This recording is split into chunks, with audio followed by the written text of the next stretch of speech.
अरब दुनिया के अंदर इस वक्त बहुत बड़ा भूचाल है और वो भूचाल ये है कि जब पूछते हैं वेयर आर यू फ्रॉम तो लोग आगे से कहते हैं नहीं हम जो है वो वी आर फ्रॉम इंडिया।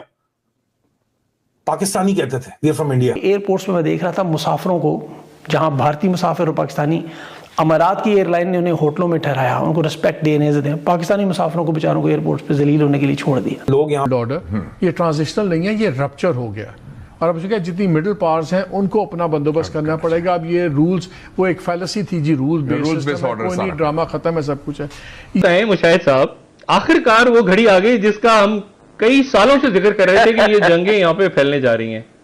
मुस्लिम उम्मा जिस कैफियत का शिकार है, जब से गजा और इसराइल की जंग शुरू हुई थी, हम कह रहे थे कि इसका आखिरी नतीजा जो है एक ही निकलने वाला है कि किसी न किसी तौर पर हमारी बड़ी जंग का आगाज हो रहा है। यूएई से बाहर निकलने के लिए इन पाकिस्तानियों को अब इतनी बड़ी आफत आन पड़ी है, या फिर आप कहें कि अपने आप को बेच खाया इन लोग ने।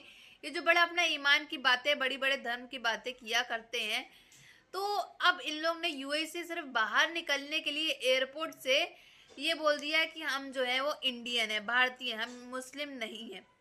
तो इससे ये तो साबित हो रहा है कि ये सिचुएशन के अकॉर्डिंग अपना ईमान, धर्म, स्वम सब जो है बेच सकते हैं।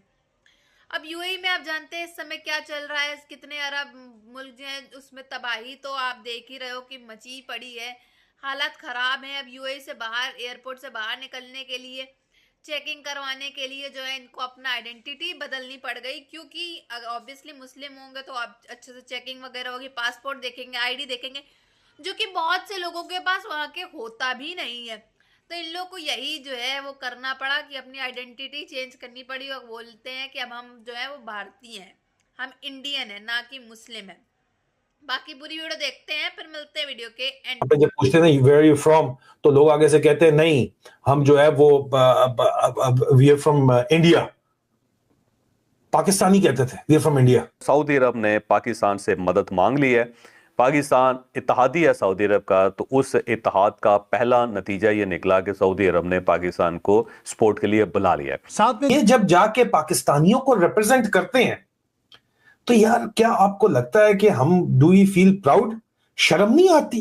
ये मिडिल ईस्टर्न कंट्रीज क्यों समझती हैं कि इनकी बारी नहीं आएगी विद इजराइल? इजराइल बनना चाहता है सुपर पावर मिडिल ईस्ट की, कि वही वहां का हेजमन हो। दुबई की गवर्नमेंट ने बोला आपको चिंता करने की जरूरत नहीं है, सभी को होटल्स को इंस्ट्रक्शन दे दिया आप किसी को बाहर नहीं निकालेंगे, इनके पास पैसे नहीं है, ओवरस्टे कर रहे हैं, दुबई की गवर्नमेंट पेमेंट करेगी। सऊदीया के साथ आप बैठे हुए हो लेकिन सऊदीया का साथ आप दे नहीं सकते, क्योंकि सऊदीया का साथ अगर आप देते हो तो वहां पे जो है ईरान आपके जीएचयू को डायरेक्ट आराम सुकून से हिट कर सकता है। ना 3 में ना 13 में फंस गई इस वक्त रजिया गुंडों के अंदर। देखिए कि अरब अमारात के एयरपोर्ट्स में मैं देख रहा था मुसाफिरों को, जहां भारतीय मुसाफिर और पाकिस्तानी, अमारात की एयरलाइन ने उन्हें होटलों में ठहराया, उनको रिस्पेक्ट देने से पाकिस्तानी मुसाफिरों को बेचारों को एयरपोर्ट पे जलील होने के लिए छोड़ दिया।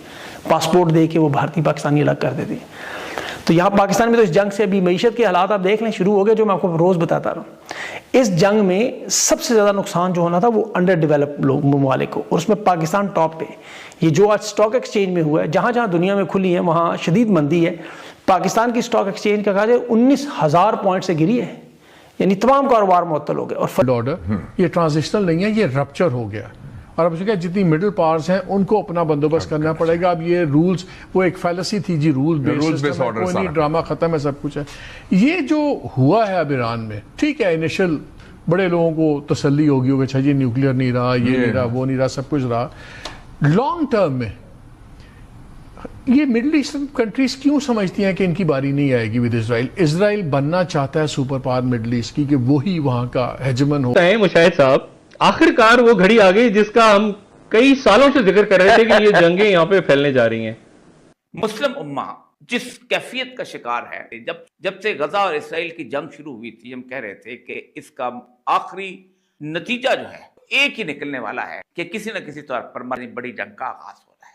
आपके जो दोस्त हैं इधर, mister Modi, who was the last person to see Netanyahu before the war, आशीर्वाद देने गए थे। Hindutva, Akhand Bharat, Zionism, Eretz Israel, greater Israel, उनकी सोच वही है ना। लेकिन साथ में दुबई की गवर्नमेंट ने कुछ ऐसा किया जो मैंने जिंदगी में नहीं देखा है। जितने यहाँ पर लोग हैं, 20,000 से ज़्यादा लोग हैं जो ओवरस्टे कर रहे हैं, उनके वीज़ाज कैंसिल हो गए, उनके फ़्लाइट्स कैंसिल हो गई हैं, लेकिन दुबई की गवर्नमेंट ने बोला आपको चिंता करने की ज़रूरत नहीं है, shearing around through the clouds. ये जो सडन ग्राउंड शेकिंग बूम्स हैं, ये पूरे के पूरे स्काईलाइन को इसने हिला के रख दिया। पूरा ऐसा लगता है कि पूरा धुआं ही धुआं पूरे स्काई में हुआ है। मैंने सुबह भी आपको लाइव शो में आपको दिखाया था बाहर जाकर कि कितना धुआं है, जबकि दुबई में ऐसा होता नहीं है। दोस्तों, ये कोई ड्रिल नहीं है, कोई ट्रेनिंग एक्सरसाइज नहीं है, ये रियलिटी है ग्राउंड के ऊपर, जो दुबई में मैं खुद बैठकर आपको बता रहा हूँ। और कुछ ही घंटों में, पहले हमें रात को लगता था कि युद्ध बंद हो जाएगा।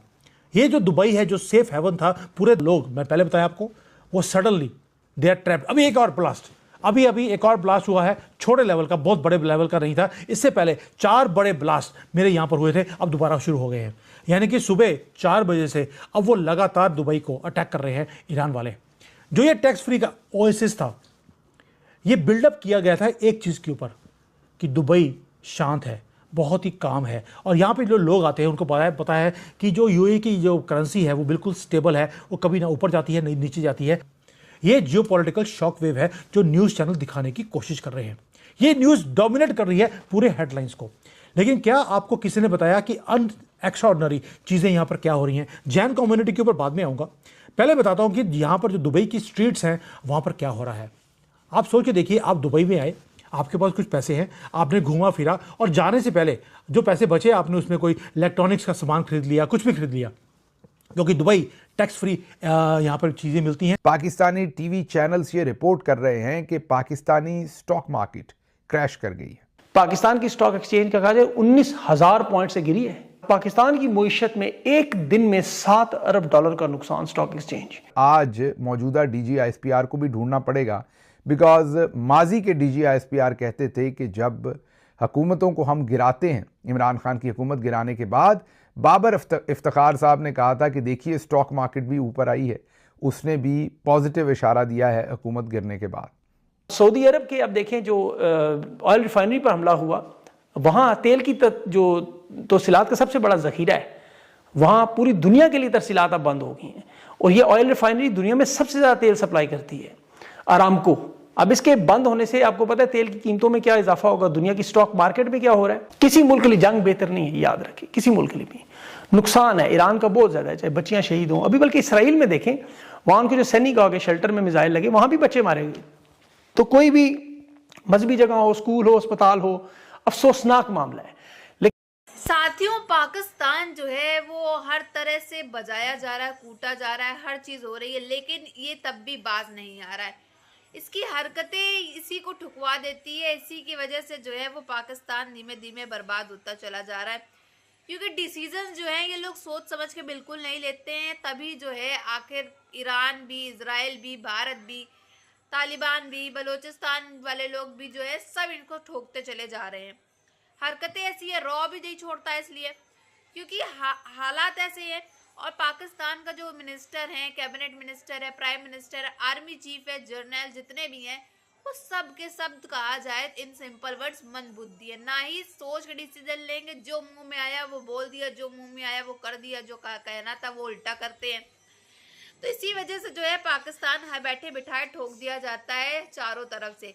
अब सऊदी अरब में ईरान हमला कर रहा है, तो डिफेंस पैक्ट डील को बीच में ला करके तुम्हें सऊदी अरब के साथ क्यों देना है?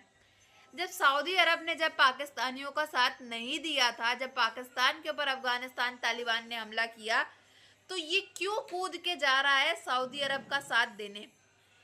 अब ये ज्यादा अपना अरब अमीरातों के साथ, जो अरब भाइयों के साथ जो भाईगिरी दिखा रहा है या भाईचारा दिखा रहा है, ये इसी पे बहुत जल्दी भारी पड़ने जा रहा है। क्योंकि रात आप देखें कि 1 तारीख, 2 तारीख, आज 3 तारीख होने को आई है, धीमे धीमे इतनी पाकिस्तान के अंदर बॉम्ब गिराए गए, इतने ड्रोन मिसाइल्स आई गई हैं, इतने फाइटर जेट्स आए हैं, इतनी तबाही हो चुकी है। नूर खान बेस इनका उड़ा दिया जा चुका है और कई चेक पोस्ट पे कब्जा भी हो चुका है।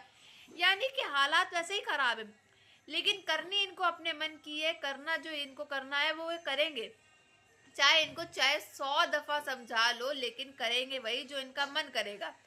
और उसी मन की वजह से जो है ये बैठे बिठाए ठोक दिए जाते हैं। फिर कहते हैं हमारी तो कोई गलती भी नहीं थी, हम फालतू बजाया जा रहा है, ये मोदी का काम है, ये मोदी ने करवाया है। मोदी ने घूस दी इजराइल को, मोदी ने घूस दी ईरान को। ये सब फिर ये बड़े बड़े प्रोपेगेंडा चलाना शुरू कर देते हैं।